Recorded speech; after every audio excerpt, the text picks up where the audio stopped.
Hey guys, tonight for dinner is going to be chicken marsala. Making that. I have my Trader Joe's chicken breasts and I'm gonna pound them thin so they stay tender and they cook, uniform, so you make it all the same thickness. I got some Trader Joe's Marsala wine. I have salt and pepper, ghee, the avocado oil, and flour. It's a real simple dish. That's pretty much all you have, all the ingredients you need. Last time I made this was years ago. So I'm going to get started and I'm going to pound the chicken thin and then I dredge it in flour that's been sprinkled with salt and pepper, and then you pan cook it with, it's butter and olive oil, but I have extra virgin olive oil, which you're not supposed to really cook with that. So I'm using avocado oil and mixing it with the ghee so it doesn't brown. And then that's pretty much the first step. I want to show you what I do when I pound my chicken.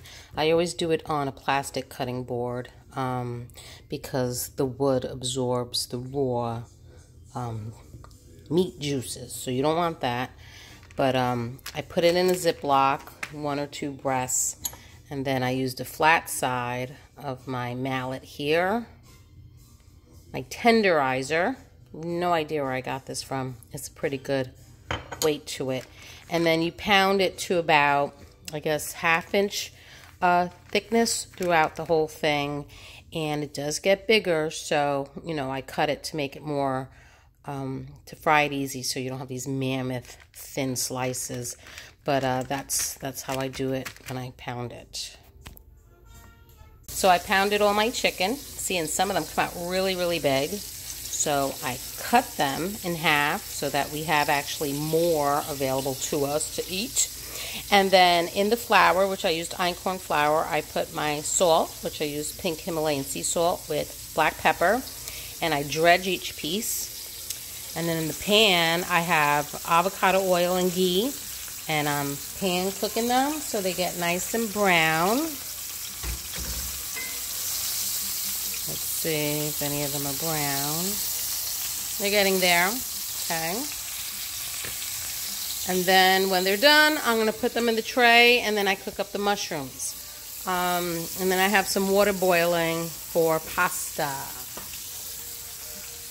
So all the chicken is made and brown. You do not have to worry about cooking it throughout, although when you pound it thin, it does cook pretty quickly. But you just want to get some brown on it because you are going to put it back in the sauce on the stovetop, or you can actually pour the sauce over it and put it in the oven to cook the rest of the way. And then here are my mushrooms. These are my mushrooms from my CSA. So you got the shiitake, we have the lion's mane, and we have the Italian oyster. And now that all the chicken is out, you just add all the mushrooms in. Some restaurants, for their marsala, they do like to put onions in it. The marsala that I first had in Brooklyn did not have mushrooms in it. So I do not like my marsala with mushrooms.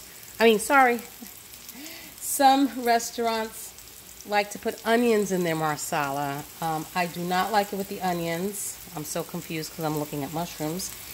And yeah, so they put mushrooms, onions in their marsala, but I don't like it with the onions. I like just the mushrooms. Sorry about that. And then my water's boiling. So I'm going to make it with bucatini. I would have made spaghetti, but I didn't have spaghetti. And then for me, the gluten-free spaghetti. So I got the 2 pots of water boiling. But it's funny, the first time when I was dating my husband, I made this dish. And that was the first meal I made for him. But back then, after the mushrooms browned, I threw the marsala wine into the mushrooms. So the mushrooms actually absorbed the wine, alcohol and all.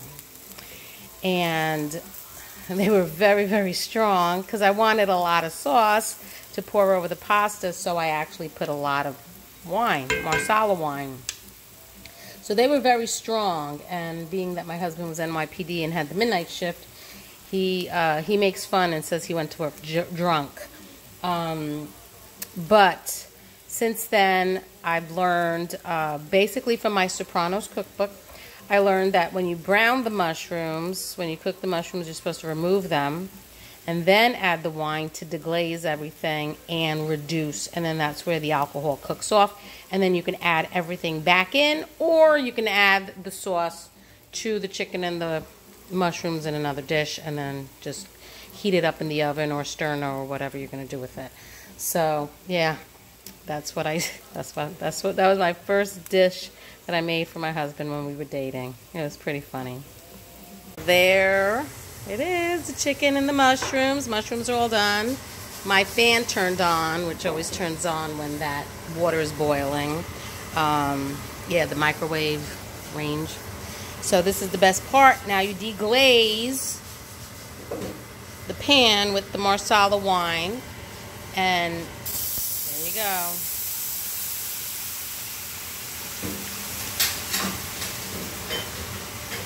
Look at that. I actually might throw the whole thing in because I want extra sauce. And then you're going to let it reduce. And then you're going to scrape up all that yummy goodness from the bottom. See, that's when you feel like a real chef. They took my metal spatulas. Alright, yeah, so I'm going to scrape up the bottom. That's where a lot of the flavor gets in. The flour that you used that stuck to the pan helps to thicken the sauce. But we're going to simmer this and let it reduce and cook all the alcohol off. And then I'm going to put the chicken and the mushrooms back in the pan because it's late. And normally I would have poured the sauce all over the top and stuck it in the oven, but it is late, so I'm just going to stick that back in the pan while the pasta's cooking. And then I'm going to make some broccoli, microwave some broccoli, steam some broccoli in the microwave, fresh broccoli, for the green on the side. This is what I was looking for. Alright, so then you just scrape any bottom pieces that get stuck.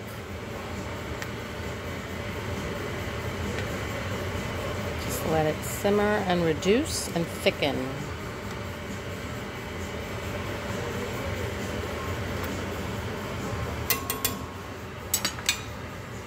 And there it is. Chicken marsala on bucatini. Mushrooms, chicken, marsala wine sauce, and broccoli with butter. That's what's for dinner tonight. See you in the next video.